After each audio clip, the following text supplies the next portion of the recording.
सुबह का सुहावना समय है। हल्की धूप नदी के पानी पर चमक रही है। किनारे पर 3 पानी से भरे घड़े रखे हैं। थोड़ी दूर पूजा अपनी गुड़िया से खेल रही है। नदी में राधा, मीरा और जानकी नहा रही हैं और आपस में हंसी मजाक कर रही हैं। अरे मीरा, आज तो तू बहुत खिली खिली लग रही है। लगता है आने वाली शादी की खुशियाँ तेरे चेहरे से झलक रही हैं।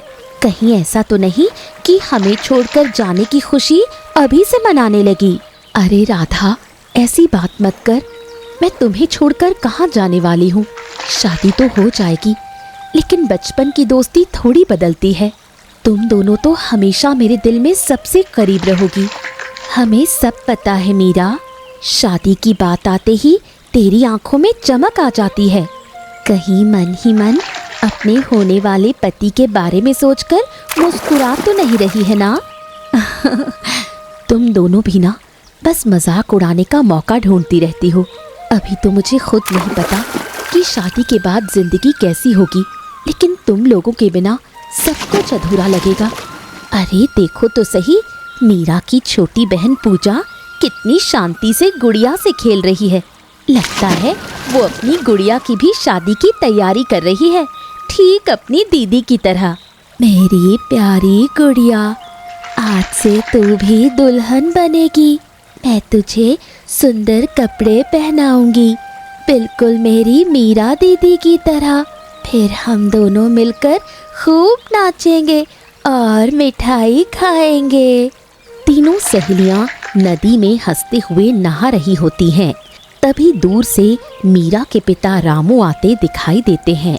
उनके चेहरे पर हल्की चिंता है। ए बेटियों, अरे बेटियों भाई, तुम लोग कब से पानी में खेल रही हो? और ये नदी का पानी है, बहुत गहरा होता है, जरा संभल कर रहो। बहता पानी है, बहा के भी ले जा सकता है। एक तो क्या कहूँ तुम लोगों को भी, मीरा की शादी तो पास आ गई है, घर पे बहुत सारे काम पड़े हैं और तुम लोग यहाँ अटखेलियाँ कर रहे हो। अरे बापू, हम तो बस थोड़ी देर से ही नहा रहे थे। आप बेकार ही चिंता करते रहते हैं। अभी हम सब खड़े भरकर तुरंत घर आ जाते हैं और शादी की तैयारी में आपकी मदद भी करेंगे। चाचा, आप चिंता मत कीजिए, हम सब साथ हैं। कोई भी गहरे पानी में नहीं जा रहा था। अभी बस नहाना खत्म करके घड़े लेकर घर ही जा रहे हैं। आप निश्चिंत रहिए। हाँ चाचा, आज तो मीरा की शादी की बातें करते करते समय का पता ही नहीं चला। हम अभी जल्दी से घर आ रहे हैं। आप जाइए और बाकी तैयारियों का काम देखिए। रामू सिर हिलाकर घर की ओर चल देते हैं। थोड़ी देर बाद तीनों सहेलियां नदी से बाहर आती हैं, घड़ों में पानी भरती हैं और उन्हें माथे पर रखकर घर की ओर चल पड़ती हैं। छोटी पूजा भी साथ चलने लगी।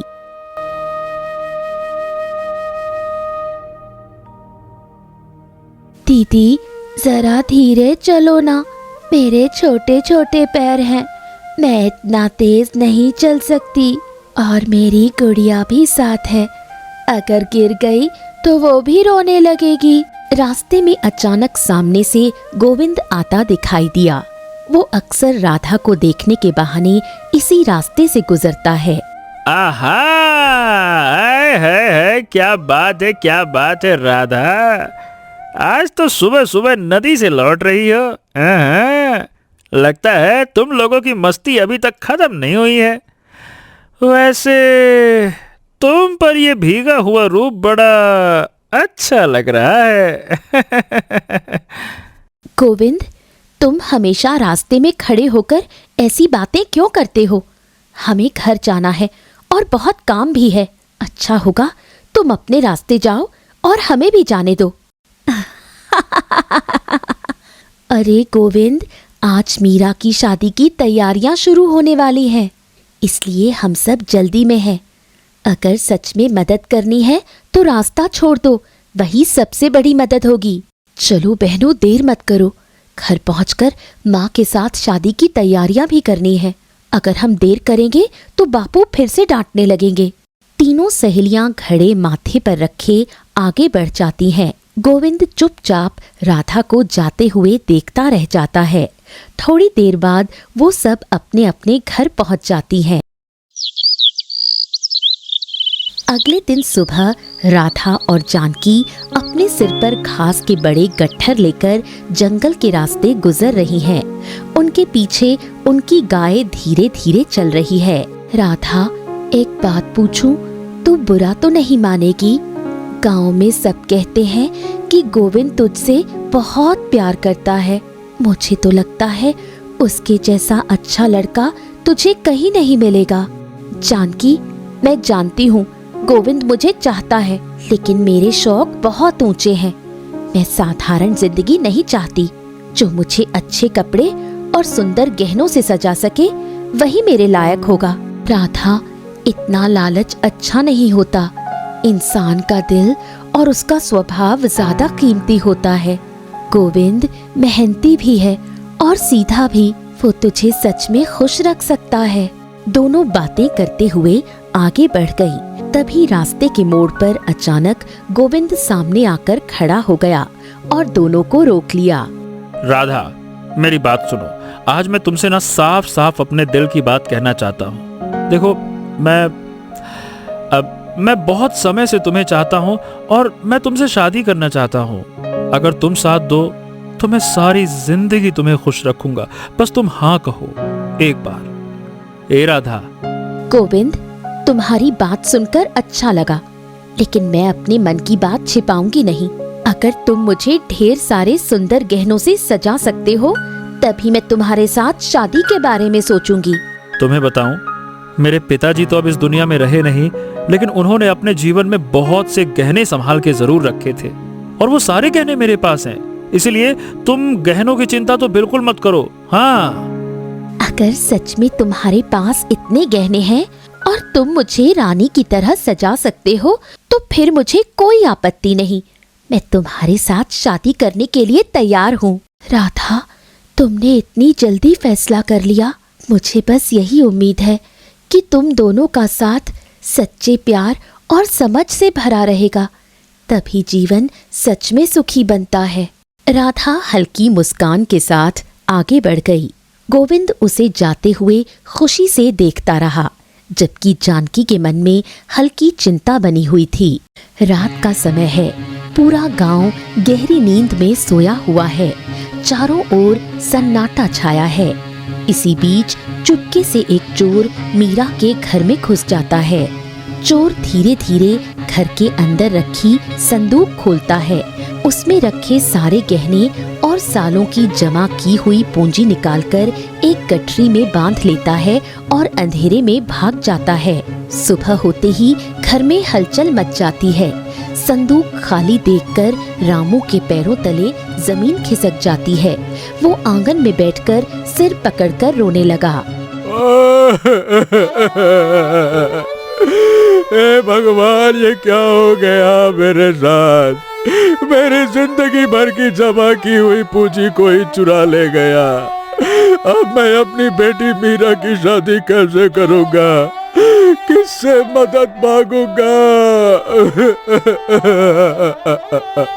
हे भगवान, हमने तो हर पैसा अपनी बेटी की शादी के लिए बचा कर रखा था। अब सब कुछ लुट गया। इतने कम समय में हम फिर से इतनी व्यवस्था कैसे करेंगे? बापू, आप ऐसे मत रोइए। आपकी हालत देखकर मेरा दिल टूट रहा है। अगर जरूरत पड़ी तो मैं शादी बाद में कर लूंगी, लेकिन आपको इस तरह दुखी नहीं देख सकती। रामू की रोने की आवाज सुनकर आस पड़ोस के लोग भी घर के आंगन में इकट्ठा हो गए। रामू भाई, हमें पता चला कि रात को आपके घर चोरी हो गई है। ये बड़े दुख की बात है, लेकिन आप हिम्मत रखिए। हम सब गांव वाले आप ही के साथ हैं, कोनो चिंता की बात नहीं है। अरे भाइयों, मेरी बेटी की शादी सिर्फ एक हफ्ते बाद ही तो है। मैं कई सालों से एक एक पैसा जोड़ जोड़ कर गहने सामान सब कुछ जमा कर रहा था, लेकिन अब सब कुछ पल भर में खत्म हो गया। सब खत्म हो गया। आंगन में सन्नाटा छा जाता है। घर के सभी लोगों की आंखों में आंसू हैं और सबके मन में यही सवाल है कि अब मीरा की शादी कैसे होगी। अगले दिन सुबह नदी का किनारा शांत है। मीरा, राधा और जानकी उदास बैठी हैं। मीरा की आंखों में आंसू हैं और उसका मन भारी हो गया है। मेरे मन में बार बार यही सवाल उठ रहा है कि अब मेरे बापू क्या करेंगे। 4 दिन बाद बारात आने वाली है, लेकिन घर में कुछ भी नहीं बचा। काश मेरा कोई भाई होता। अगर मेरा कोई भाई होता तो वो बापू का सहारा बनता। शायद तब उन्हें इतना दुख न सहना पड़ता। सच कहूं तो कभी कभी लगता है कि बेटियां अपने पिता पर सिर्फ बोझ बन जाती हैं। मीरा, ऐसी बातें मत सोचो। बेटियां कभी बोझ नहीं होती, बल्कि अपने माँ बाप का सबसे बड़ा सहारा होती हैं। भगवान पर भरोसा रखो, हर मुश्किल का कोई न कोई रास्ता जरूर निकलता है। हाँ मीरा, अभी सब कुछ खत्म नहीं हुआ है। गांव में इतने लोग हैं जो तुम्हारे बापू का सम्मान करते हैं। शायद कोई न कोई मदद करने जरूर आगे आएगा। तुम दोनों की बातें सुनकर थोड़ा साहस मिलता है, लेकिन जब भी बापू का रोता हुआ चेहरा याद आता है तो दिल और भी भारी हो जाता है। मीरा, दुख के समय इंसान को धैर्य रखना चाहिए।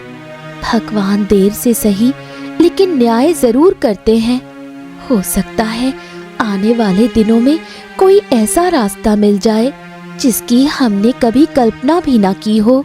मीरा, अब तुम घर जाओ और अपने बापू को कुछ खाने को दो।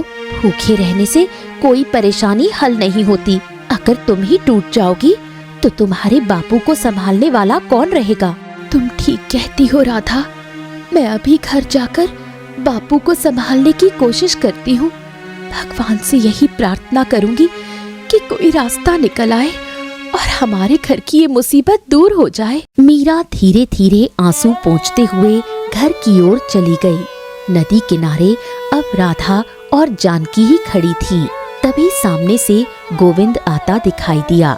उसके चेहरे पर उदासी है और वो धीरे धीरे राधा के पास आकर रुक गया। ए राधा, राधा, मुझे तुमसे एक ज़रूरी बात कहनी है।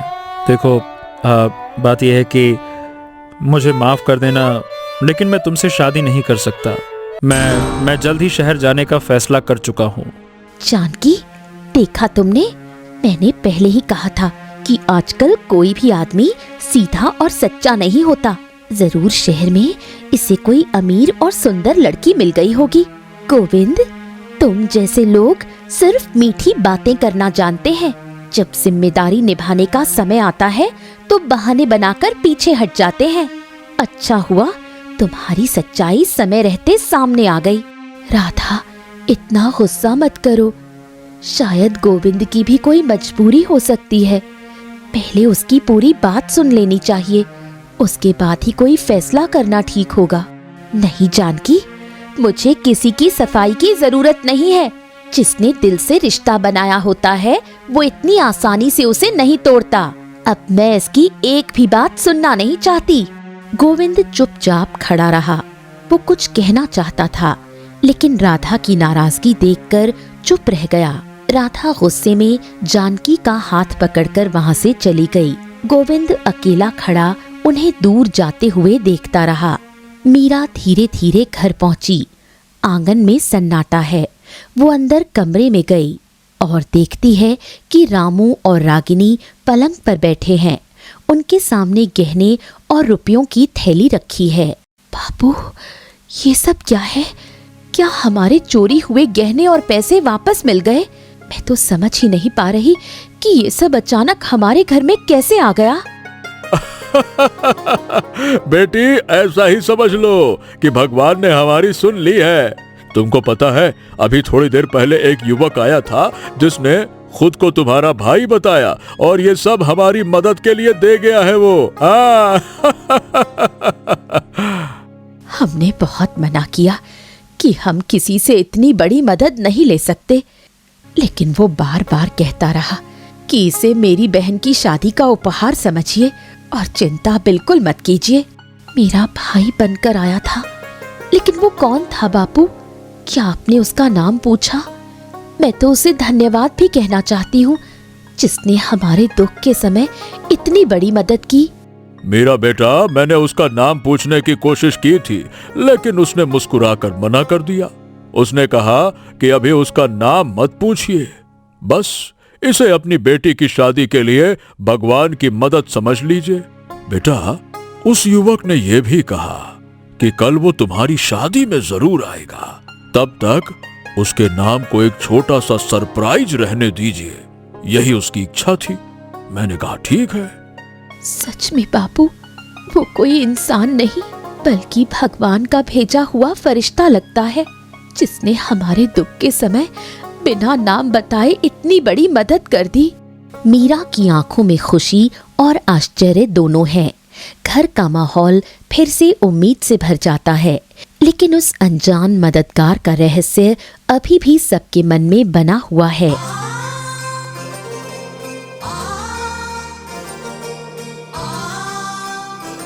अगले दिन सुबह गांव में शादी का माहौल है। मीरा दुल्हन बनकर मंडप में बैठी है। चारों ओर रिश्तेदार और गांव वाले मौजूद हैं, लेकिन मीरा के मन में बार बार एक सवाल उठ रहा है। कौन होगा वो इंसान जिसने मेरा भाई बनकर हमारे घर की मदद की? आज मेरी शादी का दिन है, लेकिन मेरा मन बार बार उसी अनजान फरिश्ते के बारे में सोचता जा रहा है। थोड़ी देर बाद मंत्रों की आवाज गूंजती है। मीरा और दूल्हे की शादी की सभी रस्में पूरी हो जाती हैं। अब विदाई का समय आ गया है। हाँ, बेटी, आज तू अपने नए घर में जा रही है। भगवान करे कि तेरा जीवन खुशियों से भरा रहे। मुझे तुझ पर हमेशा गर्व रहेगा कि तूने हर परिस्थिति में हमारा सम्मान बनाए रखा।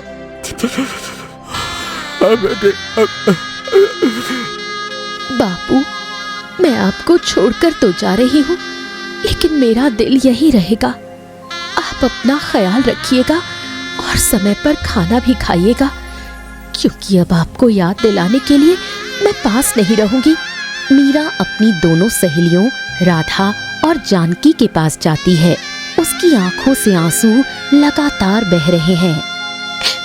मेरे जाने के बाद तुम दोनों मेरे बापू का ध्यान रखना। वो बाहर से मजबूत दिखते हैं, लेकिन अंदर से बहुत भावुक है। मुझे भरोसा है कि तुम दोनों उनका सहारा बनोगी। मीरा, तुम बिल्कुल चिंता मत करो। तुम्हारे बापू हमारे भी बापू जैसे हैं। जब तक हम इस गांव में हैं, उन्हें कभी अकेलापन महसूस नहीं होने देंगे। मीरा अपनी छोटी बहन पूजा को गले लगा लेती है। पूजा की आंखों में भी आंसू भर आते हैं। पूजा, अब तू बड़ी हो गई है। मेरे जाने के बाद बापू और माँ का ध्यान रखना, पढ़ाई भी करना और शरारतें कम करना, ताकि घर में हमेशा खुशियाँ बनी रहें। दीदी, आप जल्दी जल्दी मिलने आना। आपके बिना घर बहुत सूना लगेगा। मैं बापू और माँ का ध्यान रखूंगी, लेकिन आपकी बहुत याद आएगी। मीरा की विदाई का समय आ गया है। घर के आंगन में सबकी आंखें नम हैं। तभी पीछे से अचानक एक आवाज सुनाई दी। ओ बहना, क्या अपने भाई के गले नहीं लगोगी क्या? आज तुम्हारी विदाई है और मैं तुम्हें आशीर्वाद दिए बिना कैसे जाने दे सकता हूँ। ये आवाज सुनकर मीरा चौंक गई। उसने पीछे मुड़कर देखा। सामने गोविंद खड़ा था। गोविंद, तुम यहाँ? क्या सच में तुम वही हो जिसने मेरा भाई बनकर हमारी मदद की? मुझे यकीन नहीं हो रहा कि तुमने हमारे लिए इतना बड़ा त्याग किया। हाँ बेटी, यही वो युवक है जो उस दिन फरिश्ता बनकर हमारे घर आया था। इसने अपने सारे गहने और पैसे तुम्हारी शादी के लिए दे दिए ताकि हमारी इज्जत बनी रहे। यही है वो। ये सुनते ही मीरा की आंखों से आंसू बहने लगे। गोविंद, आज तुमने ये साबित कर दिया कि सच्चे रिश्ते खून से नहीं, दिल से बनते हैं। तुम मेरी जिंदगी में भगवान बनकर आए हो और हमेशा मेरे लिए सच्चे भाई रहोगे। पास खड़ी राधा और जानकी ये सब देखकर हैरान रह जाती हैं। राधा को अपनी कही हुई बातें याद आने लगती हैं। गोविंद, मैंने तुम्हें कितना गलत समझा। मुझे लगा तुम स्वार्थी हो और रिश्ता तोड़कर भाग रहे हो। आज समझ आया कि तुम्हारा दिल कितना बड़ा और सच्चा है। राधा, मैंने जो किया वो किसी एहसान के लिए नहीं था। मीरा मेरी बहन जैसी है और उसकी खुशी के लिए मैं कुछ भी कर सकता हूँ। रिश्तों की कीमत गहनों से कहीं ज्यादा होती है राधा। गोविंद अपनी आंखों के आंसू पोंछता है और अपनी बहन मीरा की विदाई के लिए आगे बढ़ता है। बहना, अब मुस्कुराते हुए अपने घर जाओ, ऐसे आंसू लेके जाओगी क्या? पगली कहीं की। तुम्हारी खुशी ही तो मेरे लिए सबसे बड़ा आशीर्वाद है और जब भी तुम्हें अपने भाई की जरूरत हो ना, मैं हमेशा तुम्हारे साथ खड़ा रहूंगा, ठीक है? मुस्कुराओ। अगले दिन सुबह राधा और जानकी मीरा के घर पहुंचती हैं। आंगन में रामू और रागिनी बैठे हैं। तभी कुछ देर बाद गोविंद भी वहां आ जाता है। बाबूजी, मैं आपसे विदा लेने आया हूं। अब मैंने शहर जाने का फैसला कर लिया है। हाँ, अगर किस्मत ने साथ दिया और जिंदगी रही तो शायद किसी दिन फिर आप सबसे मिलने के लिए जरूर आऊंगा। बेटा, तुम्हारा जाना अपनी जगह ठीक है, लेकिन एक बात मेरे मन में रह गई है। तुमने राधा से रिश्ता क्यों तोड़ दिया? उसने मुझे सब कुछ बता दिया है।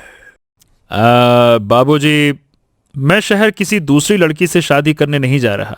मैंने राधा को इसलिए मना किया क्योंकि मैंने उसे गहनों से सजाने का वादा किया था, लेकिन वो सारे गहने तो मैंने मीरा की शादी के लिए दे दिए। अब उसे मेरे माँ बाप इस दुनिया में नहीं है, इसलिए मैं आपके दुख को अच्छी तरह से समझ सकता हूँ। अगर उस समय मैं आपकी मदद नहीं करता तो शायद जिंदगी भर अपने आप को माफ नहीं कर पाता। गोविंद की बातें सुनकर आंगन में सन्नाटा छा जाता है। तभी राधा आगे बढ़कर उसके सामने खड़ी हो जाती है। गोविंद, अब तुम कहीं मत जाओ।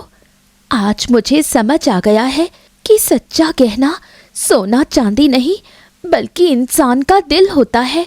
तुम जैसा इंसान मुझे पूरी दुनिया में नहीं मिलेगा। मुझे अब किसी गहने या दौलत की जरूरत नहीं है। अगर मुझे जिंदगी में कुछ चाहिए तो वो सिर्फ तुम हो। कृपया मुझे छोड़कर मत जाओ। तभी अचानक आंगन के बाहर से एक आवाज सुनाई दी। भैया! सब लोग पीछे मुड़कर देखते हैं। वहां मीरा और उसका पति खड़े हैं। मुझे मीरा ने पूरी सच्चाई बता दी है। देखिए, मेरे पास धन दौलत की कोई कमी नहीं है, लेकिन मुझे दहेज की जरूरत भी नहीं थी। मुझे तो सिर्फ मीरा जैसी अच्छी जीवन साथी चाहिए थी, इतना काफी है। इसीलिए हम दोनों ये गहने वापस लौटाने आए हैं। ये आपके ही हैं और इन्हें अब सही जगह पर रहना चाहिए, यानी आपके पास। लीजिए, अरे लीजिए। रामू की आंखों में खुशी के आंसू आ जाते हैं। पूरे आंगन में खुशियों का माहौल फैल गया।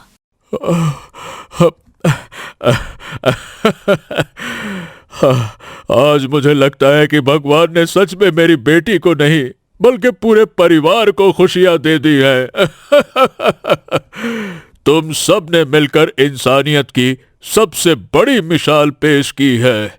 वाह, अब अच्छा लग रहा है। आंगन हंसी और खुशी से गूंज उठा। राधा और गोविंद एक दूसरे को देखकर मुस्कुरा देते हैं।